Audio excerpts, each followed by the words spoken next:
If you haven't noticed, gold has reached a new high, all-time highs actually, and keeps going up every day. Why is that? It's because precious metals are a long-time historical store of value. And if you own a portfolio and you have assets in the fiat currencies, i.e., stocks, bonds, cash, or whatever, you're vulnerable to hyperinflation, which is coming as our debt explodes another trillion every 90 days. It's really scary. So, how do you protect yourself? Go to Advisor Metals. If you look on any of our CDM.press sites, about halfway down, there's an ad for Advisor Metals. Click on it, fill out the form for your contact info, and Ira Bishotsky will contact you and talk to you. It's an easy conversation. There's no sales pitch. He's completely verified by us. He has a regulatory background we've checked into. We've checked with his bankers. We've checked with his IRA custodians for metals, and we can highly recommend Advisor Metals and IRA. So go to Advisor Metals. If you call them directly, tell them we sent you at CDM, and he'll definitely take care of you. But protect your portfolio because you really need to. It's coming. Thank you.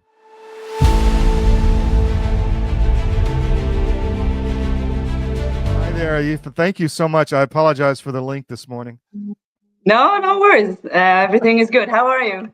Well, congratulations on the birth of your child. Fantastic. Thank you. 2 children. I had twins.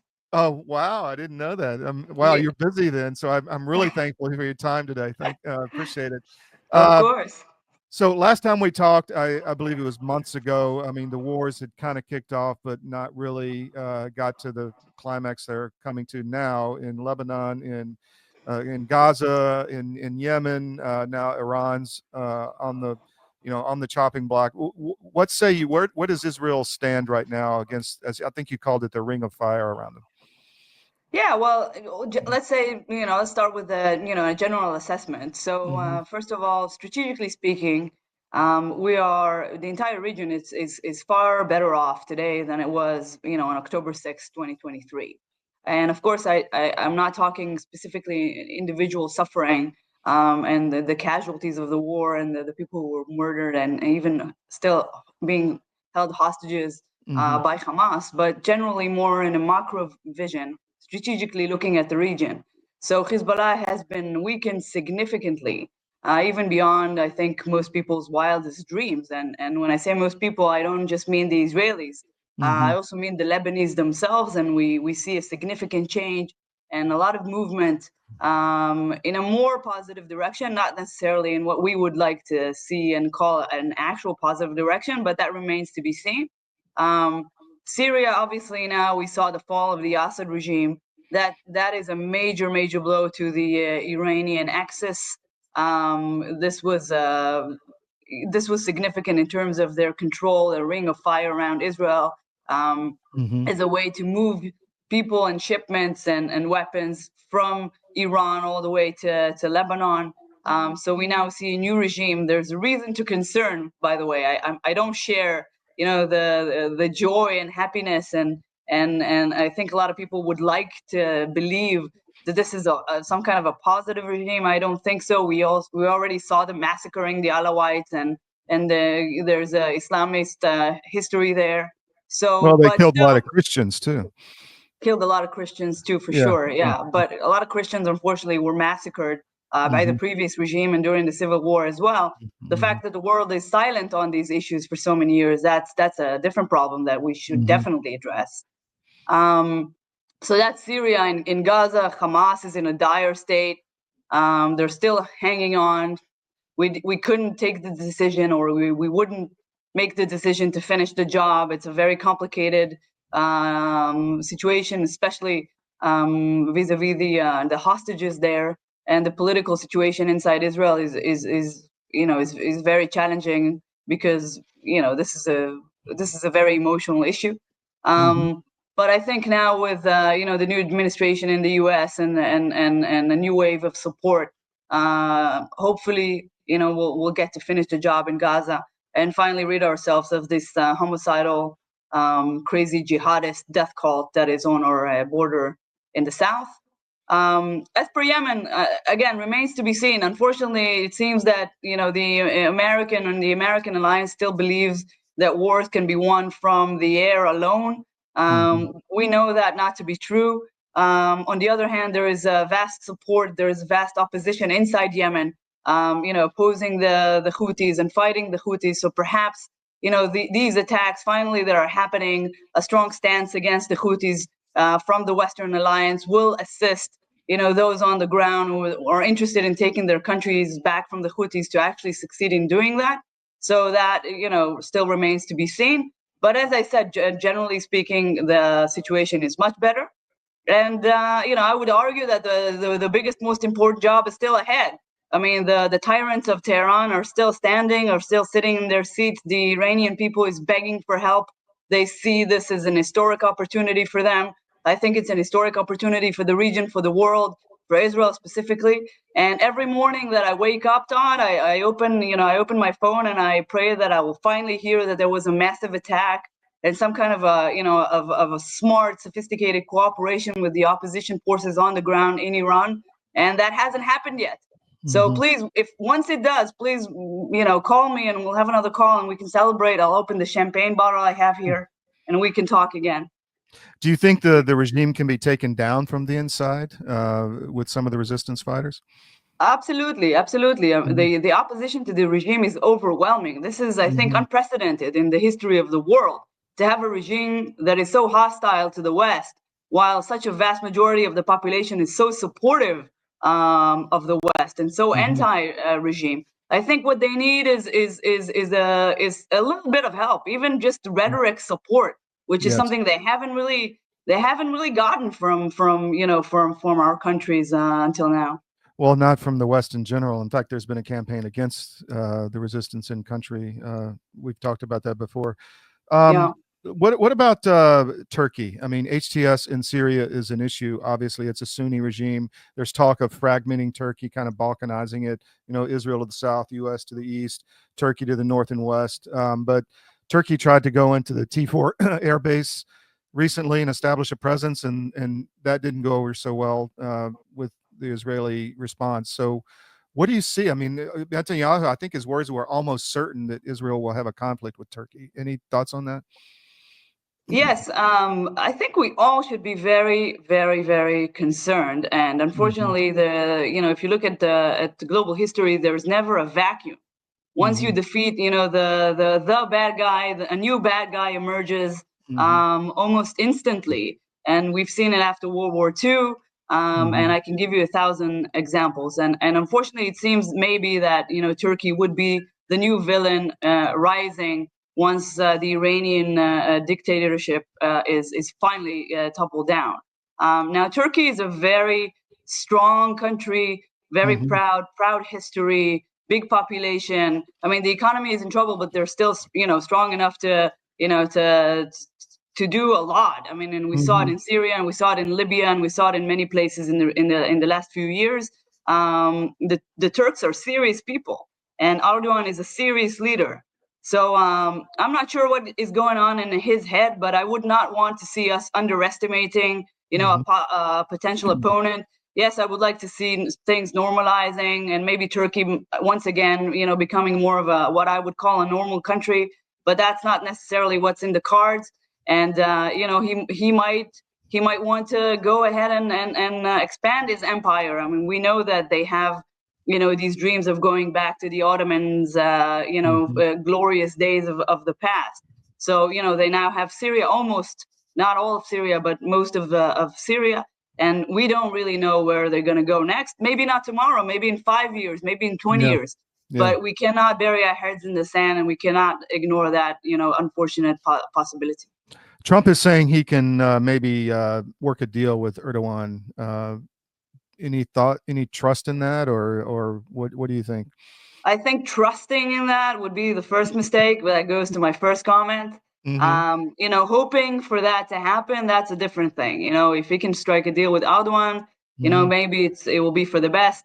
But even if they do strike a deal, we should never, kind of put our minds at ease and say, okay, the danger has passed, and we should not be concerned about what a possibility of a front with Turkey might look like. Sometimes these deals is just about pushing the can down the road, unfortunately. And we saw it not from the Trump administration, but we saw it from, Obama's administration signing a deal with Iran, and all they did was buy the regime more time, more money. Yeah, in my opinion, Yeah, in my opinion, that was intentional. But hopefully, any deal that comes in the near term won't be so in Iran's favor. Uh, Yeah. what about Syria in general? I mean, Israeli troops are up in Mount Hermon, I think, and there's a buffer zone in the south. I mean, that's going to continue, right? I mean, I hope so. I mean, I think that's one of the smartest decisions mhm, I saw this our government take throughout this war. I mean, I don't know if your audience is familiar with the geography of the Hermon mountain, but mhm, this is a location that is significantly higher. And if you go up on the Hermon mountain, you can see all the way to Haifa. mhm. So we were at a strategic disadvantage all these years. And now, if you take into account the possibility of an even stronger enemy at your border, then you want to be the one who's, The high in ground. possession of. Exactly. Yeah, yeah. Well, people don't realize if you put a radar up there, as a pilot, and you may be aware, you have to degrade the threat via the radar. Where the radar can see, and it depends on how low you have to fly, et cetera. But if you've got the high ground, you can see everything. So, very important. And it's very hard to, with all due respect to technology, Mhm, if you want to conquer grounds and you have to climb up a mountain, mhm. that is a serious hurdle, even in the Oh yeah, 21st century, for yeah. sure. Taking the hill is always a problem. Let's talk tariffs. Netanyahu was in the White House yesterday, I believe, and there, Israel had offered to reduce tariffs to zero on your side. Trump said, "Well, we're going to keep them on," but then Netanyahu said, "Well, we're going to remove all the trade barriers between our nations." Anything you want to say there? Um, Economy is not really my area of expertise. I Yeah. can tell you as an Israeli citizen, right? I mean, so Hmm. as an Israeli citizen, this is really great news for us. Hmm. I mean, there's the commerce between Israel and the United States is booming. We would Hmm. love to see more of that. We would like to see things coming here that are cheaper because of the reductions in tariffs. I mean, if you think about Israel, I don't know if people understand. We're kind of isolated. We're like an island in terms Hmm. of trading, on the ground because of the hostilities that is around us. So there is some improvement with the cold peace in with Egypt and Jordan, certainly with the UAE since the Abraham Accords, but we're still an island. So anything that can be reduced in terms of taxes and tariffs can really Hmm. help the Israeli consumer. And if it helps to better the relationship with the United States, and eventually maybe to change the policy in from the side of the administration, that would even be a greater blessing. Israeli politics, Qatar is that a thing or not? What's the truth behind all this? What's happening with Qatar and money to the Netanyahu alleged money to Netanyahu's staff? So, I would like to address this from several angles. So first of Sure. all, from like the moral, I don't know, the principle of it all. I think Qatar should have been designated as an enemy state years ago. I Hmm. think it should have been illegal to trade with Qatar because it was supposed to be designated as an enemy state, and therefore any types of contracts with an enemy state should be illegal, obviously. But that didn't happen for a variety of reasons. If you want, I can explain. But Qatar was not until today is not designated as an enemy state in Israel. Hmm. Therefore, it is completely legal to take money from Qatar and to have a PR firm giving services to Qatar and all of that. Now, on a personal note, I would never take money for Qatar, not for PR, and not for lobbying, Hmm. and not for anything. Hmm. But that still doesn't make it illegal, right? It just Hmm. like personally, subjectively seems immoral to me. So the question now with with this interrogation is, what are the actual criminal charges, Hmm. right? Just because it might make people like me very uncomfortable to learn that people that are working with the office of the prime minister have also maybe possibly received money for services from Qatar doesn't make it illegal. So at this point, because we're not really open to to seeing the materials of the investigation, Hmm. it is still very unclear to me exactly what the offense, what the criminal offense really is. These two guys are not working officially for the prime minister. They don't have restrictions of being government employees.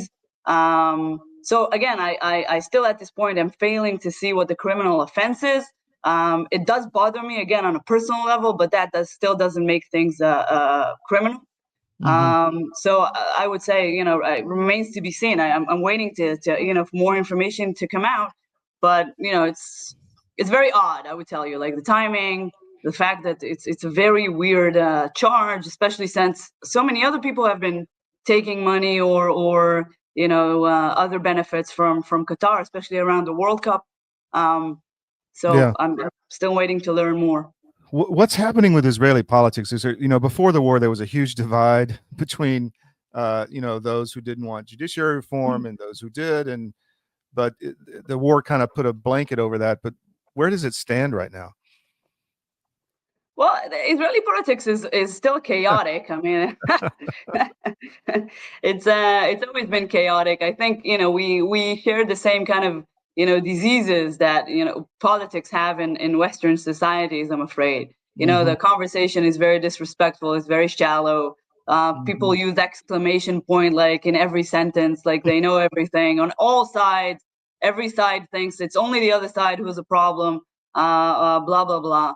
Um, well, thankfully, the people of Israel have done what they have always managed to do, which is to come together when it's really important, really, when it Mm-hmm. really matters. Mm-hmm. And we've seen brotherhood since October 7th. That was just amazing. I think it is the beacon for the nations that we would want to be. Mm-hmm. But yeah, we're back at quarreling again. Thankfully, the demonstrations they're not back to their original volume. It's really not as bad.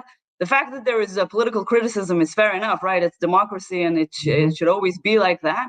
I'm just sad that it's not like a more in-depth, respectful conversation and constructive criticism, and then we can really be a better nation. Yeah, same here in the U.S. and the West in general. Yeah. Last question.